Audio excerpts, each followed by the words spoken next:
Imamat 13. Penyakit kusta. Tuhan berfirman kepada Musa dan Harun, apabila pada kulit badan seseorang ada bengkak atau bintil-bintil atau panau yang mungkin menjadi penyakit kusta pada kulitnya, ia harus dibawa kepada Imam Harun atau kepada salah seorang dari antara anak-anaknya imam-imam itu. Imam haruslah memeriksa penyakit pada kulit itu. Dan kalau bulu di tempat penyakit itu sudah berubah menjadi putih dan penyakit itu kelihatan lebih dalam dari kulit, maka itu penyakit kusta. Kalau imam melihat hal itu, haruslah ia menyatakan orang itu najis. Tetapi jikalau yang ada pada kulitnya itu hanya panau putih dan tidak kelihatan lebih dalam dari kulit, dan bulunya tidak berubah menjadi putih, imam harus mengurung orang itu 7 hari lamanya. Pada hari yang ke-7 haruslah imam memeriksa dia. Bila menurut penglihatannya penyakit itu masih tetap dan tidak meluas pada kulit, imam harus mengurung dia 7 hari lagi untuk kedua kalinya. Kemudian pada hari yang ke-7 haruslah imam memeriksa dia untuk kedua kalinya. Bila penyakit itu menjadi pudar dan tidak meluas pada kulit, imam harus menyatakan dia tahir, itu hanya bintil-bintil. Orang itu harus mencuci pakaiannya dan ia menjadi tahir. Tetapi jikalau bintil-bintil itu memang meluas pada kulit, sesudah ia minta diperiksa oleh imam untuk dinyatakan tahir, haruslah ia minta diperiksa untuk kedua kalinya. Kalau menurut pemeriksaan imam bintil-bintil itu meluas pada kulit, imam harus menyatakan dia najis, itu penyakit kusta. Apabila seseorang kena kusta, ia harus dibawa kepada imam. Kalau menurut pemeriksaan imam pada kulitnya ada bengkak yang putih, yang mengubah bulunya menjadi putih dan ada daging liar timbul pada bengkak itu, maka kusta idapanlah yang ada pada kulitnya. Imam harus menyatakan dia najis dengan tidak usah mengurung dia, karena orang itu memang sudah najis. Jikalau kusta itu timbul di mana-mana pada kulit, sehingga menutupi seluruh kulit orang sakit itu dari kepala sampai kakinya seberapa dapat dilihat oleh imam, dan kalau menurut pemeriksaannya kusta itu menutupi seluruh tubuh orang itu, maka ia harus dinyatakan tahir oleh imam. Ia seluruhnya telah berubah menjadi putih, jadi ia tahir. Tetapi pada waktu ada tampak daging liar padanya, najislah ia. Kalau daging liar itu dilihat oleh imam, ia harus menyatakan orang itu najis karena daging liar itu najis, dia itu dan itu penyakit kusta. Atau apabila daging liar itu susut dan berubah menjadi putih, haruslah orang itu datang kepada imam. Kalau menurut pemeriksaannya penyakit itu telah berubah menjadi putih, haruslah imam menyatakan orang itu tahir, memang ia tahir. Apabila pada kulit seseorang ada bara yang telah sembuh, tetapi di tempat bara itu timbul bengkak yang putih, atau panau yang putih kemerah-merahan, haruslah orang itu minta diperiksa oleh imam. Kalau menurut pemeriksaannya panau itu kelihatan lebih dalam daripada kulit dan bahunya, pada kulit dan bulunya telah berubah menjadi putih, maka imam harus menyatakan orang itu najis, karena penyakit kustalah yang timbul di dalam bara itu. Tetapi jikalau panau itu diperiksa oleh imam dan ternyata tidak ada bulu yang putih padanya dan tidak lebih dalam daripada kulit malahan pudar, imam harus mengurung orang itu 7 hari lamanya. Dan jikalau panau itu memang meluas pada kulit imam, harus menyatakan dia najis, itu penyakit kusta. Tetapi jikalau panau itu masih tetap dan tidak meluas, maka itu bekas bara dan imam harus menyatakan orang itu tahir. Atau apabila pada kulit seseorang ada lecur karena api dan daging liar yang timbul pada lecur itu menjadi panau yang putih kemerah-merahan atau putih, maka imam harus memeriksa panau itu. Bila ternyata bulu pada panau itu berubah menjadi putih dan panau itu kelihatan lebih dalam dari kulit, maka yang timbul di dalam lecur itu adalah penyakit kusta, dan imam harus menyatakan orang itu najis, itu penyakit kusta. Tetapi jikalau menurut pemeriksaannya tidak ada pada panau itu bulu yang putih, dan panau itu tidak lebih dalam daripada kulit, malahan pudar, imam harus mengurung orang itu 7 hari lamanya.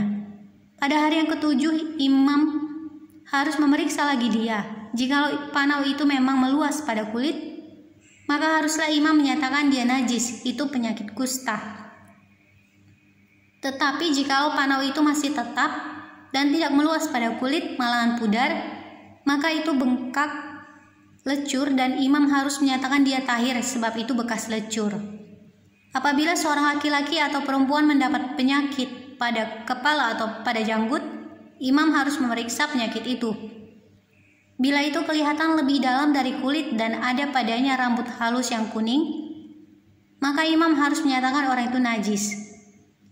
Karena itu kudis kepala, yakni kusta kepala atau kusta janggut, dan apabila menurut pemeriksaannya penyakit kudis itu tidak kelihatan lebih dalam dari kulit dan tidak ada padanya rambutnya hitam, maka imam harus mengurung orang yang kena penyakit kudis itu 7 hari lamanya.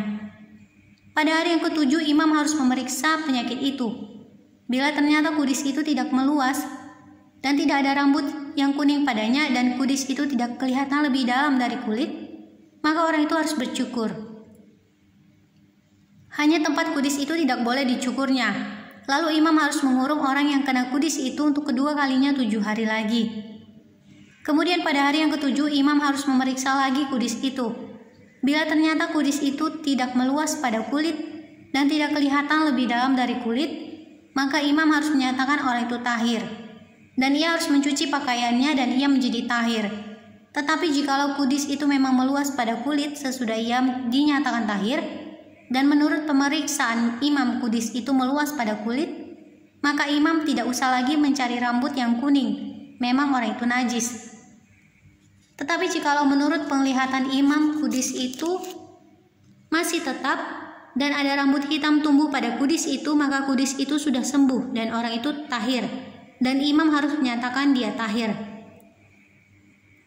Apabila pada kulit seorang laki-laki atau perempuan ada panau-panau, yakni panau-panau yang putih, imam harus melakukan pemeriksaan. Bila ternyata pada kulitnya ada panau-panau pudar dan putih, maka hanya kuraplah yang timbul pada kulitnya dan orang itu tahir. Apabila rambut kepala seorang laki-laki meluruh dan ia hanya menjadi botak, ia tahir. Jikalau rambutnya meluruh pada sebelah mukanya dan ia menjadi botak sebelah depan, ia tahir. Tetapi apabila pada kepala yang botak itu sebelah atas atau sebelah depan ada penyakit yang putih kemerah-merahan, maka penyakit kustalah yang timbul pada bagian kepala yang botak itu.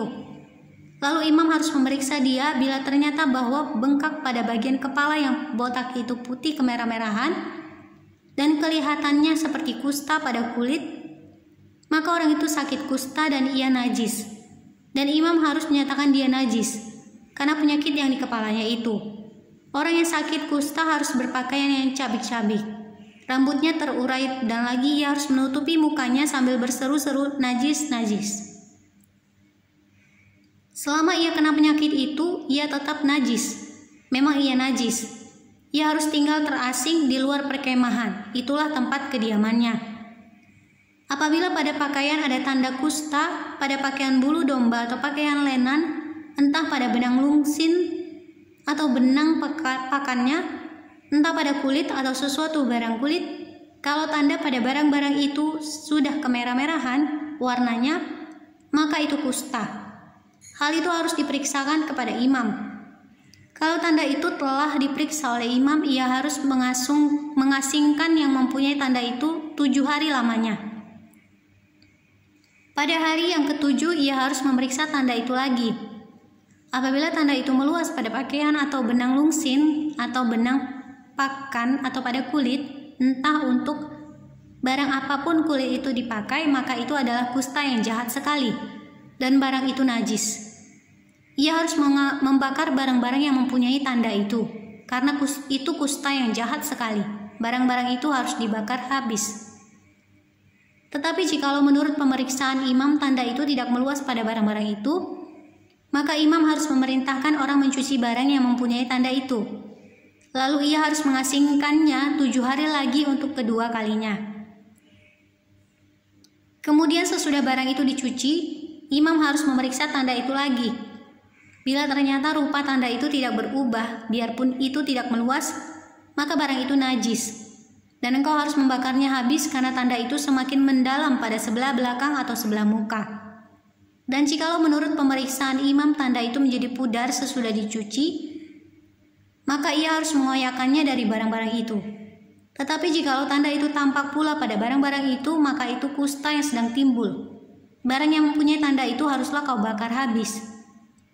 Tetapi barang-barang yang telah kau cuci sehingga tanda itu lenyap daripadanya, haruslah dicuci untuk kedua kalinya, barulah menjadi tahir. Itulah hukum tentang kusta yang ada pada pakaian bulu domba, atau lenan, atau pada benang lungsin, atau pada benang pakan, atau pada setiap barang kulit, untuk menyatakan tahir atau najisnya.